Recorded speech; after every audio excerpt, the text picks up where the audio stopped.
The nervous system has two primary components, the sympathetic, which is the fight or flight nervous system, and then the parasympathetic nervous system is more the rest and digest. And we actually need both, but we really want a balance between them. So this test helps me get a pretty good idea of how their nervous system is responding to stress and try to help them with lifestyle habits to support their nervous system regulation, which there are lots of different ways to do that depending on what's going on. From breathing, there's one level that you can look at comparing normal breathing to deep breathing, and you look at this total power number, and which is, I think, of the vitality of the nervous system. And sometimes you see it go up tenfold with just deep breathing. Wow. And in that case, I'm like, that is a really good exercise for you to do.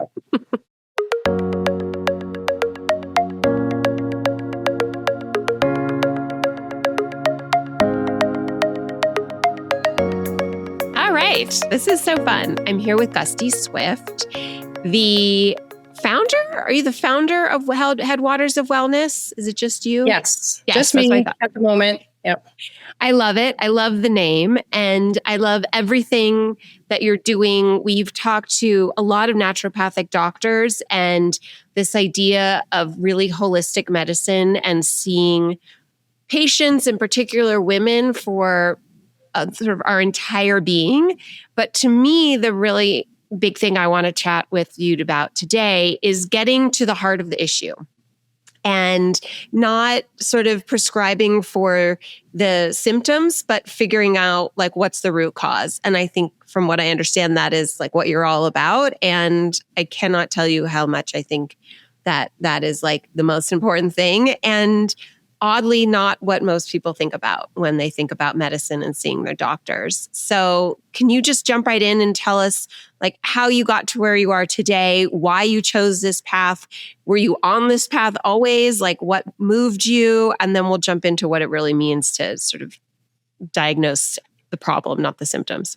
Okay. Well, thanks for having me. Happy to be here. I would say, I grew up in a house that did prioritize good food and healthy living. There was some botanical medicine, that my mom would give us, but, tended more conventional, I'd say. But I was always really interested. I was an athlete. I was an alpine ski racer. And I was always really interested in the human body and just how, I was very in tune with how I felt. When I was in college, my ski coach would take us to an applied kinesiology chiropractor. And they test, they do a lot of muscle testing and they correlate different muscles with organ systems and nutrients. And I just found that fascinating and made a lot of sense to me.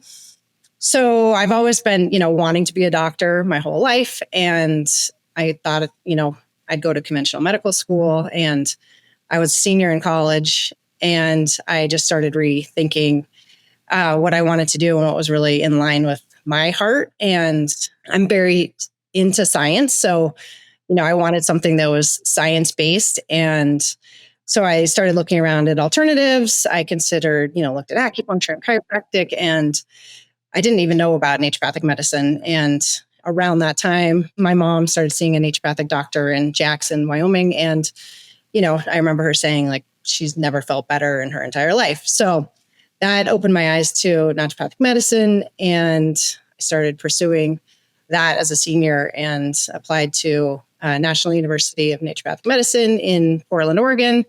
I ended up taking a year off before actually going. And I got there and I thought, if this isn't, structured enough and sort of sciencey enough, then I would pivot. And I just absolutely loved my education. And, the first couple of years are very science-based and similar diagnostically. And then you get into the modalities are what is really different and how we approach, the whole person. How would you define naturopathic medicine? Like, I don't think a lot of people know that. And I think when they hear it, they think like herbs and oils. And so will you just like break it down into the actual definition?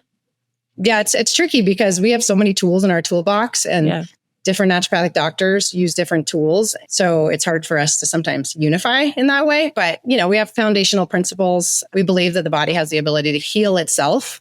We, believe in not doing harm. And we believe, doctor is teacher, and we're all our own doctors, essentially. So I think naturopathic medicine, we try to be as least invasive as possible while, really trying to achieve more curative effects as opposed to, more palliative Band-Aids. And that's kind of getting to what you were asking about before. Yeah. And so then you graduated from college. You graduated then from naturopathic medical school. And then you were in Oregon. So Yes. Then where did your life take you? Because I don't think you graduated, yesterday. Yeah. So I graduated in 2007 in Portland, Oregon. And at the time, my husband had started a business there. So we were pretty set in Portland. So I started a practice there and worked there. Gosh, I ran a clinic called Vital Health and Wellness in Portland until 2008. And I got pregnant with my third child and my business partner was moving. And so we ended up selling that clinic. And then I worked at another clinic and then kind of went off on my own again in Portland until about 2021. And then that's when we, as a family, decided to make a pretty big life change and moved to Sun Valley, Idaho.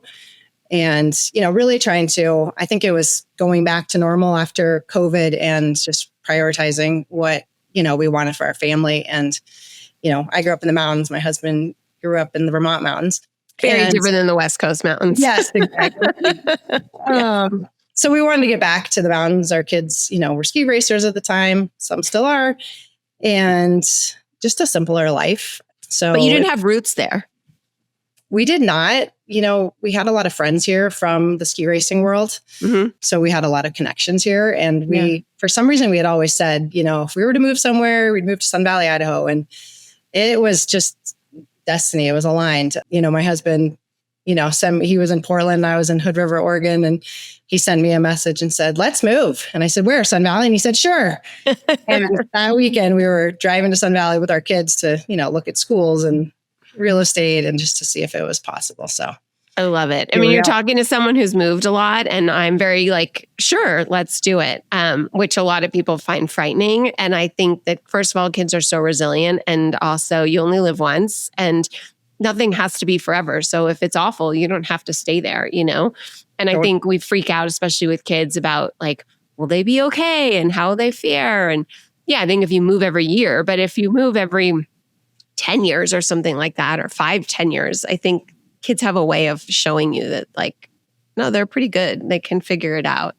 Especially if you move to Sun Valley. I mean, come on. It's a pretty good life. My heaven on earth. Yeah. I'll be there next week. So I'm really excited. So when you moved to Sun Valley, you started your own clinic there. And how did you... Sun Valley is really cutting edge in many ways. And it's very, it's a small little big town, I would call it. I don't think it's a small city. It's like a big town that has a deep roots into wellness and health and living really healthy, optimal lives. You just walk around sort of during the off season where locals are mostly, and there's less tourists. And it's such a healthy space there. People are really dedicated to, in general, eating well, living well, playing well, and balancing it out. And that's a beautiful thing. And so it makes sense that you would be there. But there's also a much older population there. And it's got a heavy population, sort of 60 plus. And so how did they react to this idea of sort of blending, this Eastern Western medicine and blending in this idea into their lives of, let's look at you as a whole person. So you come in and you've got this, but we're going to figure out why this is happening. Yeah, it's definitely been interesting. And it took me a little while to get my license here because I had to take an additional board exam that Idaho required. So I had a little time to, observe the community and, the other providers in the community and just kind of figure out where I fit in. And in that time, I would say the feedback was really positive for wanting this type of medicine. And not to say there aren't other great providers in this town already, but I think people just wanted more of it. And it's been a really fun population to work with because people are so, conscientious and already living pretty darn healthy lifestyles. And really, my favorite, people to work with are people looking to optimize their health and not just, try and palliate and get by but actually really thrive and, get healthier as they age. So the feedback and the response has been really positive, I'd say. My clinic is in Healy. And so My population seems to be a little younger than probably Yeah. the Spring Valley demographic. I see quite a few families, which is, my favorite, because when you get everybody on board, and especially supporting kids early on for health and, promoting health and letting their bodies develop optimally, that's really a great, population to work with. So. Yeah. Like, what do you see the most often? What are you diagnosing the most often? Maybe that's a hard question to answer. What do you see a lot and think, okay, this is like not this, but this? Is that a tough thing to answer, or can we do that? Yeah, I mean, it's tricky because, I look at every person really individually, and there's such a conglomerate of different things going on. So, I think of it, when I see somebody, I really, am trying to get to that root and trying to understand, what is that imbalance on the outside, almost like an onion, like peeling away the layers. I see a lot of anxiety and nervous system dysregulation, tons of hormones, whether that's thyroid, adrenal, reproductive hormones. I love helping to balance hormones, and pretty much everybody needs it in our society. Yes. So, and, really supporting girls and women at just, transitional stages in life, whether that's menarche or when they're trying to get pregnant and, support a healthy pregnancy, or menopause. I really like all those transitions. Yeah. I mean, I would say I really like talking about our transition to menopause, but I'm really not enjoying this transition to menopause. But I will say that working with people who are not just sort of looking at me, first of all, not dismissing and saying, deal with it, it'll get worse before it gets better, which I've heard, but actually trying to figure out how to be, somewhat on my norm during this time of life. So let's talk about that, because that's such a popular conversation right now, is perimenopause and menopause. And how do you look at it? I know everyone's different, but, when you see hormone imbalance and things like, not sleeping, all of a sudden being anxious, keeping you up at night because of that, skin changes, breast changes, migraines, like how do you sort of see that? And what are I know you probably don't have go-tos because everyone's different, but what are the tools you're using that most other doctors are not? Yeah.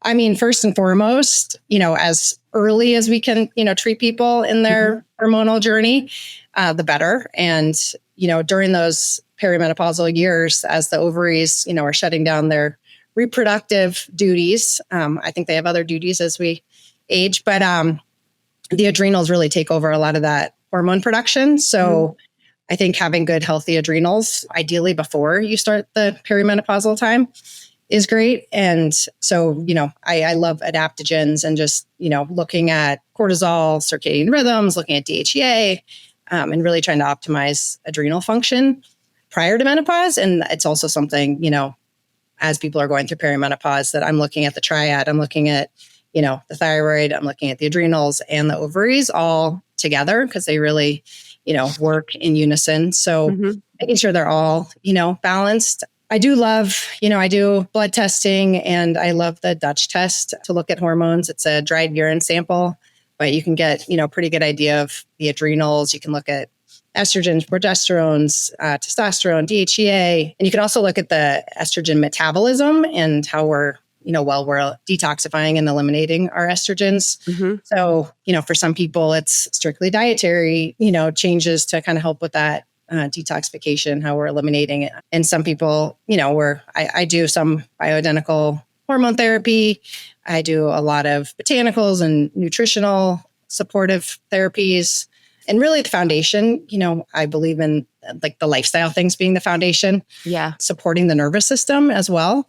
So breathing, I talk about breathing pretty much all my patients. I love box breathing, but any sort of conscious breathing. I do the heart rate variability test in my office as part of the initial intake, and then we'll do it periodically just to get an idea of that nervous system balance, the balance between the sympathetic and the parasympathetic nervous systems. And most people are in more sympathetic overdrive, so trying to support more parasympathetic activity. Explain what that is, will you? So yeah, the nervous system has two primary components: the sympathetic, which is the fight or flight nervous system, and then the parasympathetic nervous system is more the rest and digest. And we actually need both, but we really want a balance between them. So this test helps me get a pretty good idea of how their nervous system is responding to stress and try to help them with lifestyle habits to support their nervous system regulation, which there are lots of different ways to do that depending on what's going on. From breathing, there's one level that you can look at comparing normal breathing to deep breathing, and you look at this total power number, and which is, I think, of the vitality of the nervous system. And sometimes you see it go up tenfold with just deep breathing. Wow. In that case, I'm like, that is a really good exercise for you to do. For some people, like rebounding or walking or Tai Chi or Qigong or things like that can be really therapeutic and helpful. And then I use it, to look and see how the work is, helping their nervous system or not. That's amazing. It's amazing you can test for it too. Beyond just clinical, I'm assuming that you can just, and using clinical, just asking the right questions and talking about it.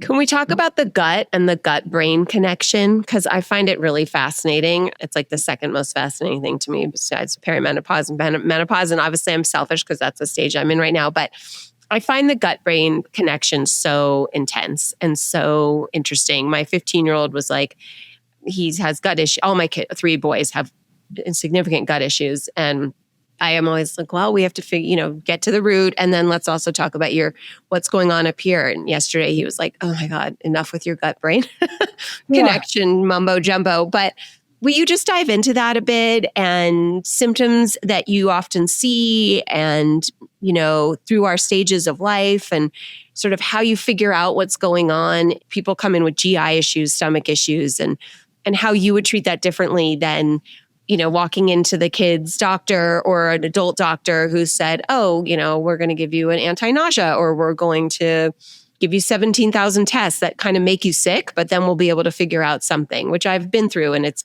pretty brutal. Yeah. We always were told in med school, when in doubt, treat the gut, just as the foundation. So first I would look at diet. There are a lot of foods that are inflammatory or just harder to break down. Not always allergies necessarily, but more food intolerances.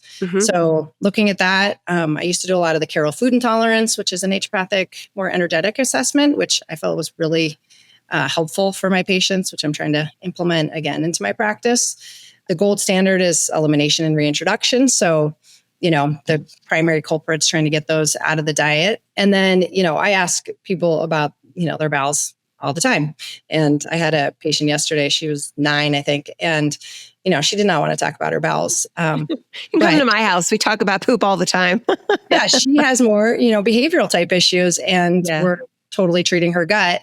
And, by just helping with her elimination and how, her body's detoxifying and getting rid of things, her behavior is actually really improving as well. So, wow. I love probiotics and fermented foods as a staple. About 70% of our immune function takes place in our gut too. Not to mention, the neurotransmitters and that gut-brain connection. So I see a big correlation, between the gut and, mood issues, anxiety, depression, different things like that. How does fermented food help your gut? I mean, I know the answer, but I think it's an interesting conversation. Yeah. So, they have natural probiotics that are helpful for the microbiome of the gut. And, we have a microbiome in our gut and on our skin and in our mouth. And, every person has a unique makeup of their microbiome, but they're essentially healthy bacteria that live in our bodies that actually are very protective. They play a role in inflammation and certain vitamins that we make and, immune function and different things. So it helps, diversify that microbiome and just kind of refeed it as well. What are your favorite fermented foods? I personally love kimchi, but sauerkraut too is great. Ideally yogurt would be good, but most yogurts that you can buy at the store don't really have live cultures in them. So finding, foods that actually have like the live cultures is important. Do you have a favorite yogurt? I'm not really a yogurt eater. Oh, so, yeah, me neither. I know. The one in the glass jar that's Cocoyo. Yeah. Cocoyo. Yes. That if I were to eat yogurt, that's what I would go. I don't like yogurt either, but I know it's so good for me. So once in a while, I'll be like, all right, I'm going to throw some yogurt into my diet. I don't know. And my kids love smoothies. What are your feelings on smoothies?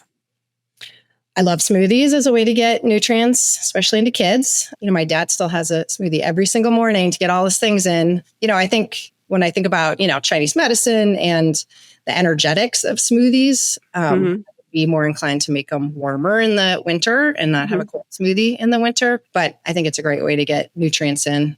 And what about the idea that if you put fruit in your smoothie or berries, when it breaks down like that, it like releases the sugars? I've tried to explain that, but I never do a good job. Will you explain that so then I can copy you and repeat you? So what do you mean exactly?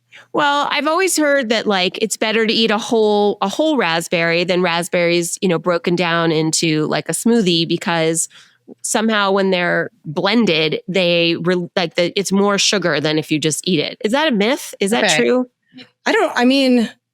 That's not something I overly worry about or think about. Okay. I think in general, trying to eat whole foods, which I would consider that essentially a whole food, is great. I do think, with the oils and the seeds, like I love flax seeds, the oils are stabilized when they're in that seed form. And then when you break them up, then they're actually more absorbable and usable. Okay. But I don't have big concerns yet about the... Okay. Well, that's good to know. That's good to know. I have had lots of questions thrown at me about, still talking about the gut, about, when your microbiome and good bacteria has been thrown out of balance, whether you have SIBO or, you were sick or on antibiotics. What is sort of your take as a naturopathic doctor of how you look at that, and how, obviously I know everyone's different, but how you would address that in the most, holistic way? Yeah. I used to do a lot more testing for these types of things. And now I generally treat the gut more based on symptoms. Yeah. Getting a very thorough history is important to me. And so, looking at, diet and the probiotics. I do a lot of biotherapeutic drainage, which is... What's that? Philosophical medicine, and they're combinations of plants and minerals. And then you use them in combination to treat certain things and to try to help balance certain things. So it's very organ system based. It's based in Chinese medicine, in anthroposophical medicine. And so really ultimately trying to find homeostasis and balance, in the gut and in the nervous system. So, I'm trying to constantly just help balance that, whether it's, through more restorative therapies that are more, nutraceutical or more energetic remedies. I use a lot of homeopathy. So it really depends, I would say, individual. Yeah. I like that. That's a beautiful answer. What are your sort of top recommendations for everybody? If you feel pretty good, what are your top recommendations? We could all come in and complain about the things going on, but if you feel pretty decent, whether you're 18, 25, 35, 45, 75, what are your sort of things that you do yourself, you do for your family, that you recommend to the majority of your patients as ways to feel good that are a little specific? Yep. I have what's called the basic treatment guidelines. I think of them as the foundation to health and the things that we should do, every day for the most part. And they really are to support normal physiologic function of our vital organs, and especially to help with the eliminatory organs, which are called the emunctories. So, starting with breathing. So deep breathing, helping support the lungs, exercising. I recommend a lot of times box breathing, or at least having conscious deep breaths, support the kidneys. So obviously getting enough water every day. And then I love hydrotherapy and ending your showers with cool over your kidneys. I love, obviously a good healthy whole foods diet. Castor oil packs I'm a big fan of, especially if there's any liver issues, GI issues, or lymphatic issues. And, at least doing those for a good chunk of time together, and then maybe spacing them out a little bit. Another thing I love for the respiratory system is nebulizers. I think every family should have a nebulizer. That's interesting. I've only seen that with kids who have either asthma or, or asthmatic, or have bad allergies where it stuffs them up. Why do you recommend that? Yeah, I think, we're exposed to a lot of toxins in our environment and our food. And, so many people have congestion or, irritated respiratory airways. I tend to like people to do it for 30 days when I first see them, and then to use it, as needed. And I recommend, saline and glutathione and silver spray. And, it helps the mucosal lining. Glutathione is a great antioxidant. It helps heal, repair, detoxify. And then the silver's in there is just an antimicrobial. So, I recommend using a mask, which helps get into the sinus passages as well. So, for healing, optimization, it's just one. I love that. And then anytime people are starting to get a little bit sick, go to the nebulize them. Yeah. That's Exactly. amazing. I have never heard that before. Yeah. I love that. And it makes so much sense. It's so sensical. Totally. That's just and it's easy. I mean, it's when you do it the first a couple of times, it might feel a little ridiculous, but it's pretty easy to do. It is. It's about 20 minutes. I just do 3 milliliters of saline, and it's pretty profound. I mean, what people feel. And then moving our bodies, and I believe, we as women, especially, we need to lift heavy and use our bodies and try and keep our muscle mass intact as we age. Yeah. And start to work on that early rather than later. Totally. Yes. I remember my mom, who passed away when she was really young, but she had great muscle tone, and she always attributed it to, she was a pom-pom girl. She was a cheerleader in high school and then a song leader at Cal, actually, in the 60s. Yeah.